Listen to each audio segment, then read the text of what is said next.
The old house hummed with life. It was a sound I knew well. The sound of Thanksgiving. Outside, a cold November wind rattled the window panes. It whispered secrets only the ancient oak trees seemed to understand. But inside, everything was warm. My wife, Sarah, moved through the kitchen like a blur of motion and purpose. The air was thick with the scent of roasting turkey and melting butter, cinnamon, cloves. It was a perfect picture, a Rockwell painting come to life. My brother, Mark, was the first to arrive. He stomped the early snow from his boots on the welcome mat. Leo, Mia, they were a whirlwind of jackets and giggles. They raced to find their cousins upstairs. Mark clapped me on the back. His hand was cold. "Smells incredible in here, man," he said, his breath pluming in the doorway. Soon, the others started to trickle in. My parents arrived next, my father complaining about the traffic and the weather in the same breath. My mother carried a pumpkin pie like it was a holy relic. Then came Jessica and Tom, arriving together. The house grew louder with every new arrival. Voices layered on top of voices. It was a beautiful, chaotic symphony of family. The kind of noise that pushes the darkness back, but even in the warmth, a chill found its way in. I noticed how the wind howled a little louder than usual. It sounded less like weather and more like a warning. I shook my head, blaming it on the early twilight of winter. It was just the holiday stress, I told myself. It was nothing. The dining room table was a work of art. Sarah had outdone herself this year, as she always did. It was more than a meal. It was a monument to abundance and gratitude. I stood at the head of the table, electric knife in hand, ready to perform my sacred duty. I looked at the faces around me, my family, my friends. But as I looked around, I noticed something odd. My father, usually a man of booming confidence, seemed quiet. He kept glancing toward the front window. I asked him if he was okay. He just nodded slowly, his eyes distant. "Just the wind," he muttered, though he didn't sound convinced. Then there was the wine. My uncle Robert had brought a special bottle. When he poured it, it seemed to absorb the light rather than reflect it. "An old vintage," he had said with a grin. "From a very old country." The scent was strange too, not fruity or oaky, but earthy. It smelled of damp soil and something metallic. Just as I was about to carve the turkey, the doorbell rang. Standing on the porch was a man I had never seen before. He was tall and thin, dressed in a dark, old-fashioned suit. "Forgive the intrusion. My car is broken down just up the road. My phone is dead. I was hoping I might use your telephone." There was no car in sight. "Of course. Come in, get out of the cold." He stepped across the threshold and the house seemed to grow quiet. He introduced himself only as Mr. Alucard.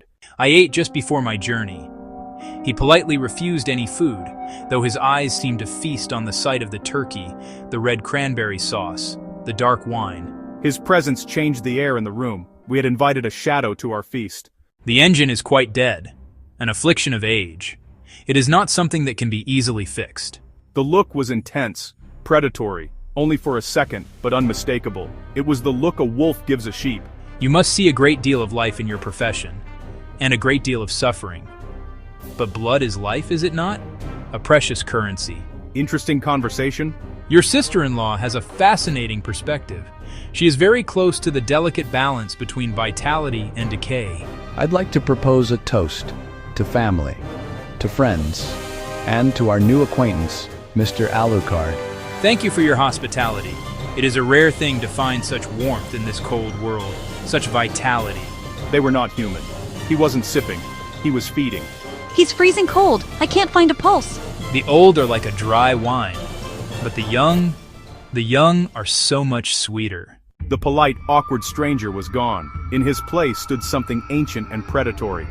"What did you do? What the hell did you do to him?" Such a strong heart, so much life still beating. "Get away from him!" "You have spirit. That will make the chase all the more satisfying." "The door, we have to get out!" "Leaving so soon? The party is just beginning. No one is leaving. This house, and everyone in it, is now mine." Ah, yes. The children, so full of life, so pure. My wife, gentle and calm, was transformed by fierce maternal rage. "You will pay for that. Get the kids, barricade the door, go now!" Vampire. The word felt ridiculous, but what other explanation was there? The old stories were real. Leo, Mia, it's Dad, let me in. There's a bad man in the house. We need to be very, very quiet. We need to hide. Everything is going to be okay, I promise. It was a lie. The silence was worse than the screaming. He was hunting. You cannot hide from me. I can hear your hearts beating. Like little drums, counting down your final moments. I can smell your fear. It is a delicious appetizer. Come out, little ones. The game is over. It is time to eat. He was telling us that no corner of our lives was safe from his touch. It wouldn't hold for long, but we only needed a minute. It felt like we were crossing a mile-wide minefield. He was done playing. He's coming up. Don't stop. I put every ounce of my weight and terror and rage into one final push. He was healing right before my eyes. I thought he had you. The silence was the receipt, choking out the words. He's coming. He's coming now. No. No more running. This is our house. We had seconds. We needed a plan. Not to hide or escape. To fight. The fire. They hate fire, right? The gas. Raspy. Lighter fluid. A final futile gesture of defiance. How quaint. Now! It was the only opening we would get. You will all burn for that! The fire hurt him. He was vulnerable. The fluid, the Thanksgiving feast had ended in a funeral pyre. We had done it. We had faced the nightmare and we had won, but there was no triumph. We had survived, but we were not whole. The police and the paramedics would have questions. So many questions we could never answer. We would remember the night the darkness came to dinner, the night we learned that some ancient evils are real, and that the only thing to be grateful for is the dawn.